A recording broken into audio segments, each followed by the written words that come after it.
তো বন্ধুরা পাথর চুন দেখো কিরকম করছে, এটা কিন্তু অনেক গরম। এই যে দেখো বন্ধুরা লবণ, লবণ কিন্তু চামড়াতে ইউজ করে।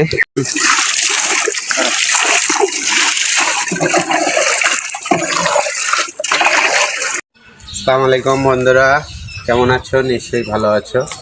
তোমরা নিশ্চয়ই জানো যে প্রতি পহেলা বৈশাখে যারা পুকুর লিজে নেয় তাদের কিন্তু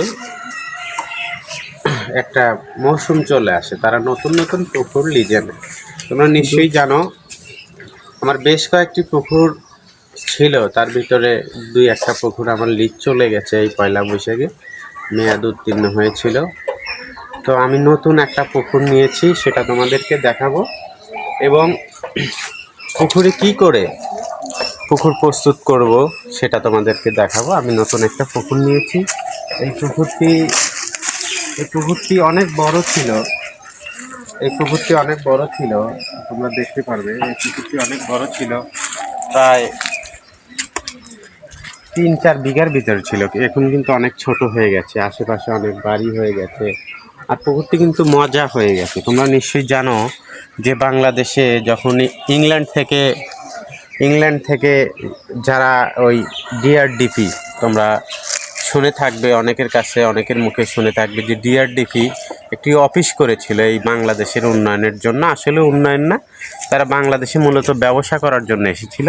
তারাই কিন্তু এই পুকুরটি প্রথম খনন করেছিল বন্ধুরা, যে এলাকার মানুষ গোসল করবে এবং যে এখান থেকে তারা পানি সংগ্রহ করবে, সেই লক্ষ্যেই কিন্তু এই পুকুরটি খনন করেছিল।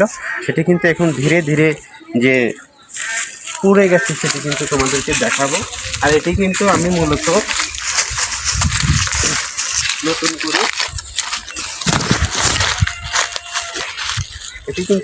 নতুন করে লিজে নিয়েছি। প্রায় জায়গা আছে, প্রায় তোমার এখন যে জায়গা আছে তাও প্রায় 2 থেকে 2.5 বিঘার মতো এখনও আছে। তো বন্ধুরা, এটি আমি 5 বছরের জন্য নিয়েছি। 5 বছরে এখানে আমি ইনভেস্ট করেছি 1 লক্ষ টাকা, তোমরা জেনে থাকবে। আর অনেক কিন্তু গাছগাছালি আছে পুকুরের। আসলে বেসিক্যালি এটি পুকুর না, এটি কিন্তু আমাদের এলাকাতে একটি কথা বলে পাগার বলে, সেটি কিন্তু হয়ে আছে এখন। এটিকে আমি কিভাবে পুকুরে রূপান্তরিত করব সেটি তোমাদেরকে পরের ভিডিওতে দেখাবো। এখন দেখাবো কি করে আমি এই পুকুরটি সংস্কার করি, কি করে এই পুকুরটিতে আমি চুন লবণ দিই সেটি তোমাদেরকে দেখাবো। আমি এই পুকুরের জন্য প্রায় 30 কেজি চুন নিয়ে এসেছি, সেটি আমি ভিজাবো এবং লবণ দেবো, সেটি তোমাদেরকে দেখাবো। আমি এখন লবণ এবং চুন নিয়ে আসবো বন্ধুরা।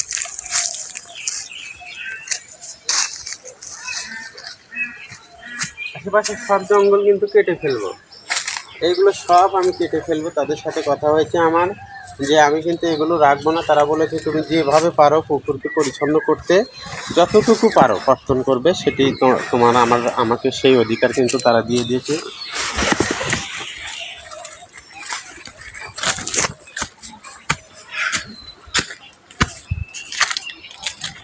তো যার থেকে এই পুকুরটি আমি লিজে নিয়েছি তার কিন্তু এই গোডাউন ঘরটা আমি খাদ্য রাখার জন্য ব্যবহার করব।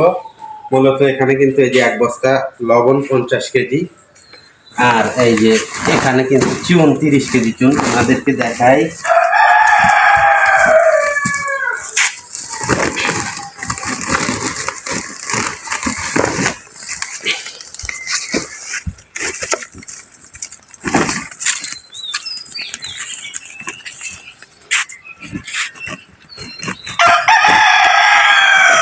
এই যে চুন এবং পাথর চুন,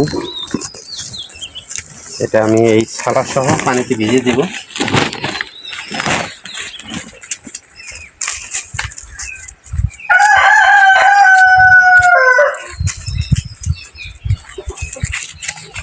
যেহেতু এই চুন কিন্তু ভিজালে কিন্তু সেটি গলে যাবে, এটা কিন্তু অনেক গরম হয়।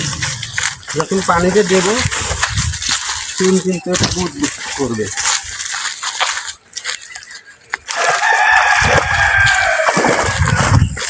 এই জন্য আমি বস্তা সমেত ভিজে দেব।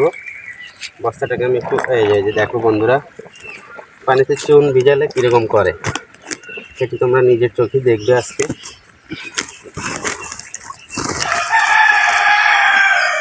এই যে দেখো, এর ভিতরে কিন্তু রাসায়নিক বিক্রিয়া হচ্ছে।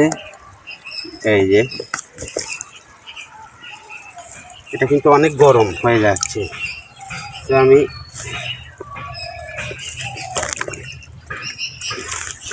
থালা সহ দিয়ে দেবো। পরে এটা আমি ড্রামের ভিতরে ঢেলে সমস্ত পুকুরে সমানভাবে ছিটিয়ে দেবো, সেটিও তোমাদেরকে দেখাবো। তো বন্ধুরা, পাথর চুন দেখো কিরকম করছে, এটা কিন্তু অনেক গরম। যেহেতু যদি আমি এই প্লাস্টিকের এই ইয়াতে যদি ঢালি, তাহলে কিন্তু এই ড্রামে যদি ঢালি তাহলে কিন্তু ড্রামটা গলে যাবে। সেক্ষেত্রে আমরা কিন্তু এই প্লাস্টিকের থালার ভিতরে কিন্তু ঢালি। পাথরক্ষণ এখানে কিন্তু রাসায়নিক বিক্রিয়া হচ্ছে, এটা কিন্তু গরম হয়ে গেছে অনেক। তো এই যে লবণ, বন্ধুরা, লবণ কিন্তু এই পুকুরের জন্যই আনছি, যেহেতু এই পুকুরের মাটি নিচের মাটিগুলো এই যে কালো হয়ে গেছে। বন্ধুরা, তোমাদেরকে দেখো,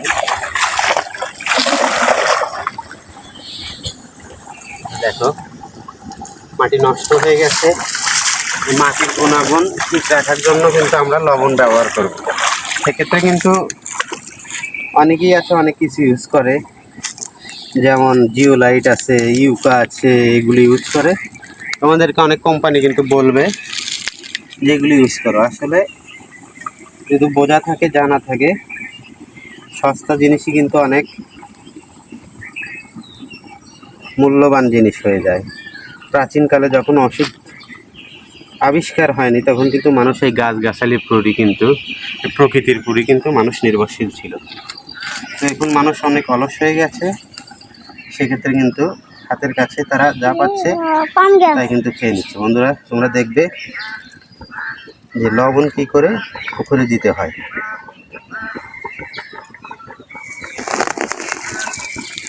এই যে দেখো বন্ধুরা, লবণ কিন্তু চামড়াতে ইউজ করে।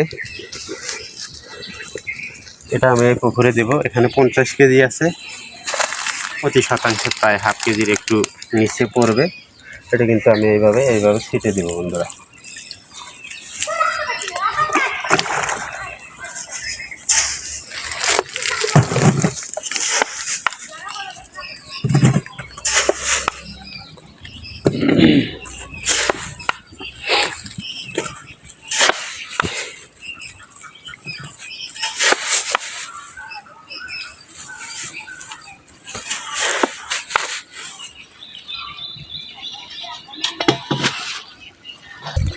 যেহেতু চারপাশ থেকে একটু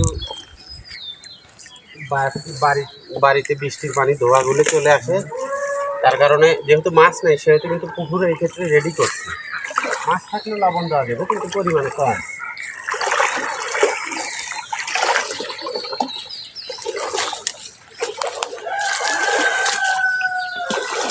বন্ধুরা, যেহেতু মাছ নেই, সেহেতু কিন্তু লবণ দিচ্ছি। এখানে অ্যামোনিয়ার পরিমাণ একটু বেশি হয়। অ্যামোনিয়ার ব্যালেন্স ঠিক রাখার জন্য কিন্তু লবণ প্রয়োগ করছি। বন্ধুরা, তোমরা নিশ্চয়ই জানবে।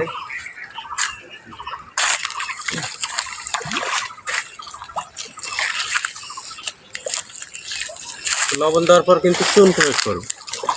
চুন প্রয়োগ করার পর ইউরিয়া এবং গোবর, খৈল এগুলো মিশাল করে রেখে দিয়ে তারপরে দেব। যখন পানিটা সবুজ ভাব হবে, তখন কিন্তু মাছ ছাড়ার জন্য আমার পুকুর প্রস্তুত হয়ে যাবে। বন্ধুরা, 2 থেকে 3 দিনের ভিতরেই আমি কিন্তু এই পুকুরে, যেহেতু দিয়েছিলাম, আমি পুকুরটা প্রয়োজন করছিলাম, গ্যাস করছিলাম, তারপরে আমি এই চুন আর লবণ প্রয়োগ করছি। তো যেহেতু প্রায় ঘন্টা 3 হয়ে গেছে, একটু গরমই কিন্তু চুন আমি পুকুরে দিয়ে দিব। যেহেতু মাছ নেই, সেহেতু কোনো ক্ষতি হবে না। বরঞ্চ একটু উপকারী হবে, আমি আমার ক্ষুদ্র জ্ঞানে যতটুকু জানি। তো চুন দেওয়ার কোনো আনলিমিটেড টিয়া নেই। চুন যখন একদম পাথর থেকে গেলে যাবে তখনই কিন্তু দেওয়া যাবে। আর এটা অনেক দিন সংরক্ষণ করে রাখা যায়, অনেক দিন ব্যবহারও করা যায়। তো এখন চুন আমি কিন্তু ঢেলে নেব। একদম কিন্তু চুন গেলে গেছে, আর গরমও কিন্তু নেই। তো এখানে কিন্তু দেওয়ার উপযুক্ত টাইম হয়ে গেছে, আমি দিয়ে দেব। চুন দেওয়ার 3 থেকে 5 দিনের ভিতরে কিন্তু এগুলো কিন্তু পোনা মজুত করবো। সুপ্রিয় দর্শক, এখানে কিন্তু আমি যে মাছগুলো দেব, এখানে আমি মাছ ফ্যাটিনিং যেটা বলে সেটা করব। 2 থেকে 300 সিলভার ব্রিগেড এবং কাতল দেব সব মিলে। আর রুই দিব আমি 400 পিস, কেজিতে 4টা সাইজ। আর মৃগেল দিব ওই 3 থেকে 400 পিস। আর কালীবাউস 100। সর্বমোট আমি এখানে 1.5 থেকে 2,000 পিস মাছ আমি কিন্তু ছাড়বো বন্ধুরা। যেহেতু একটু বড় সাইজের মাছ দেব, বেসিক্যালি আমি 6 থেকে 7 মাস এখানে মাছ চাষ করব, তারপর বাজারে দেব। যেটি করব মূলত সেটি কিন্তু ফ্যাটিনিং। আর আরেকটি মাছ আছে বাটা মাছ, সেটি কিন্তু সবার পছন্দ। আমাদের বাংলাদেশে কিন্তু বাটা মাছের প্রচুর চাহিদা। সেটি কিন্তু আমি এখানে 20 থেকে 25 কেজি ছোটো যে দানি পোনা সেটা দিব। সেটি কিন্তু প্রচুর খাবার খায় বন্ধুরা, এবং মাছগুলো খেতেও খুব ভালো। যেহেতু আমি বাংলা মাছ চাষ করি, সেহেতু আমি বাংলা মাছই দেব। অনেকেই আছে পাবদা চাষ করে, শিং চাষ করে, যাদের যেরকম অর্থের সংকলন তারা সেরকম চাষ করবে। যেহেতু আমার একটু অর্থ কম, সেহেতু কিন্তু আমি বাংলা মাছই চাষ করি।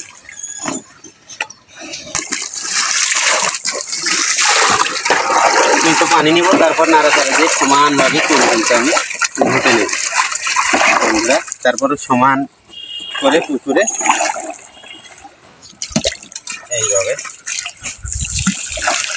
কিন্তু নিশ্চয়ই এর আগেও দেখেছে অনেকে, কিন্তু এইভাবে দেখেছি কিনা জানি না। এবার দেখে নাও, সমান চতুর্দিকে কিন্তু সমানভাবে ধরে যাবে। এটি কিন্তু একটা দক্ষতা, চতুর্দিকে সমানভাবে।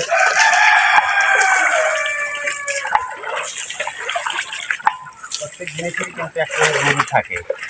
আমারও মাছ চাষের একজন গুরু আছে, তার নাম আব্দুল মান্নান।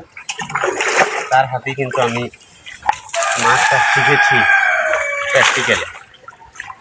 তো অনেক বড় মনের মানুষ মান্নান ভাই। বন্ধুরা, আরেকটি কথা, অবশ্যই কিন্তু চুন প্রয়োগ করার সময় সেদিন অবশ্যই রৌদ্র উজ্জ্বল দিন হতে হবে, তাহলে কিন্তু পুকুরে চুন প্রয়োগ করতে পারবেন না। আরেকটি কথা যেটি আমি বারবার বলে থাকি, অবশ্যই একজন অভিজ্ঞ লোকের ভিডিওগুলো দেখবেন, যার ভিডিও দেখে আপনার এবং আপনার প্রাত্যহিক জীবনে উপকারে আসবে সেইগুলো দেখবেন। যারা অভিজ্ঞ লোক তাদের ভিডিওগুলোই দেখবেন। যারা জেনে বুঝে করছে এবং 2-4 আনা 2-1 পয়সা লাভ করে নিজেরা খাচ্ছে এবং তাদের পরিবারের লোকজন নিয়ে চলছে, তাদের ভিডিওগুলি দেখবেন। অযথা এবি একজনের ভিডিও দেখে, অন্য এবি এক লোকের ভিডিও দেখে আপনারা প্রতারিত হবেন না। আপনাদেরকে এই কথাই বলবো। আমার তারুণ্যের কৃষি ইউটিউব চ্যানেলের পক্ষ থেকে সবাইকে আরেকবার শুভেচ্ছা এবং ধন্যবাদ জানাই। আজকে এখানেই শেষ করছি। আল্লাহ হাফেজ।